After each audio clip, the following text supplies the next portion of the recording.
ওয়ালতাকুম মিনকুম উম্মাতুন ইয়াদউনা ইলাল খায়র।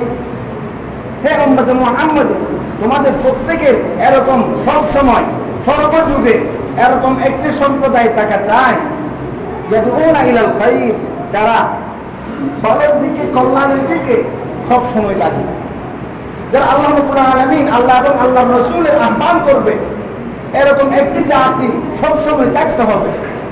তাদের কাজ হবে ইয়া'মুরুনা বিল মা'রুফ ওয়া ইয়ানহাউনা আনিল মুনকার, তারা ভালো কাজের আদেশ দিবে এবং খারাপ কাজ থেকে নিষেধ করবে। এরকম জাতি সব সময় থাকতে চায়। এরকম জাতি রাসূলুল্লাহ সাল্লাল্লাহু আলাইহি ওয়াসাল্লামের যুগের মধ্যে সাহাবায়ে কেরাম ছিলেন। রাসূল ইসলামের যুগের পর আল্লাহ রাব্বুল আলামিন এক এক সময় এক এক সম্প্রদায়কে আল্লাহ তাআলা এই দায়িত্ব দিয়েছেন। বিশেষভাবে আলেমগণ হলো এই দায়িত্বের মেজদা। আল উলামা ওয়ারাসাতুল আমবিয়া, আলেমগণ হলো, উলামায়ে কেরাম হলো রাসূলুল্লাহ সাল্লাল্লাহু আলাইহি ওয়াসাল্লামের ওয়ারিস। তাদের কাজ হলো মানুষকে খারাপ কাজ থেকে বিরত রেখে ভালো কাজের দিকে আহ্বান করা। আল্লাহ বলেন, যদি এরকম কোন সম্প্রদায় না থাকে তাহলে ওই পুরা দেশবাসী গুনাহের মধ্যে লিপ্ত হবে।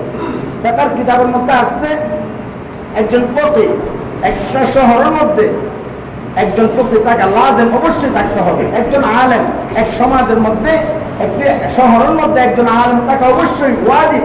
যদি না থাকে তাহলে পুরা সমাজ গুনাহগার হবে। আর যদি থাকে তাহলে পুরা সমাজ গুনাহ থেকে মুক্তি পাবে। এই জন্য আমাদের প্রত্যেকের দায়িত্ব হবে, আমার যে সমাজ রয়েছে, আমার পার্শ্ববর্তী সমাজ রয়েছে, অন্ততপক্ষে আমি পড়তে পারি নাই, আমার সন্তানকে পড়াইতে হবে।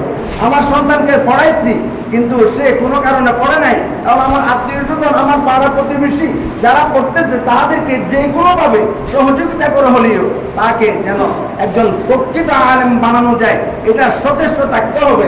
কারণ কিতাবের মধ্যে আসছে, যদি না থাকে এরকম একজন আলেম যার কাছে কোনো মাসালা জিজ্ঞেস করলে উত্তর দিবে, এরকম একজন আলেম যদি একটি সমাজের মধ্যে না থাকে তাহলে পুরা সমাজ গুনাহগার হবে।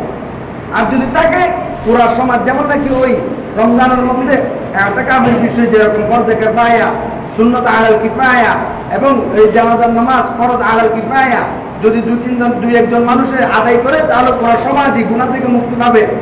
যদি কেউ আদায় না করে পুরা সমাজ গুনাহগার হবে। একজন মানুষ যদি মসজিদের মধ্যে ইতিকাফ না থাকে পুরা সমাজ গুনাহগার হবে। যদি একজন হলেও থাকে পুরা সমাজ গুনাহ থেকে মুক্তি পাবে। তদ্রূপভাবে একটা সমাজের মধ্যে যদি, মূলত সমাজ বলতে একটা শহরের মধ্যে যদি একজন প্রকৃত হক্কানি আলেম না থাকে, সেটা পুরা সমাজ, পুরা শহরবাসী গুনাহগার হবে। যদি তাকে আল্লাহ তাআলা গুনাহ থেকে মুক্তি দিবেন। এই জন্য এই আয়াতের মধ্যে আল্লাহ বলতেছেন, তোমাদের হে উম্মতে মুহাম্মাদি, ওয়ালতাকুম মিনকুম উম্মাতুন ইয়াদউনা ইলাল খায়র ইয়া'মুরুনা বিল মা'রুফ ওয়া ইয়ানহাউনা আনিল মুনকার, তোমাদের মধ্যে এমন একটা সম্প্রদায় থাকা চায় যারা ভালো কাজের আদেশ করবে এবং খারাপ কাজ থেকে বিরত করবে। ওয়া ইয়ানহাউনা আনিল মুনকার উলাইকা হুমুল মুফলিহুন, তারাই হলো সফলকাম। তারাও সফলকাম। এবং যারা এই সম্প্রদায়ের আনুগত্য করবে, কথা অনুযায়ী চলবে, তারাও সফলকাম। যারা এই সম্প্রদায়ের আনুগত্য করবে তারাও সফলকাম, এবং যারা এরকম চলবে তারাও সফলকাম। এই জন্য আমাদের কাজ হবে যতটুকু পারি আমরা দ্বীনের প্রতি যারা চলবে এবং যারা চলার জন্য সচেষ্ট থাকবে তাদেরকে সহযোগিতা করা, যেভাবেই সম্ভব তাদেরকে আমরা কথাবার্তার মাধ্যমে সহযোগিতা করা, আর্থিকভাবে সহযোগিতা করা, পরামর্শের মাধ্যমে সহযোগিতা করা।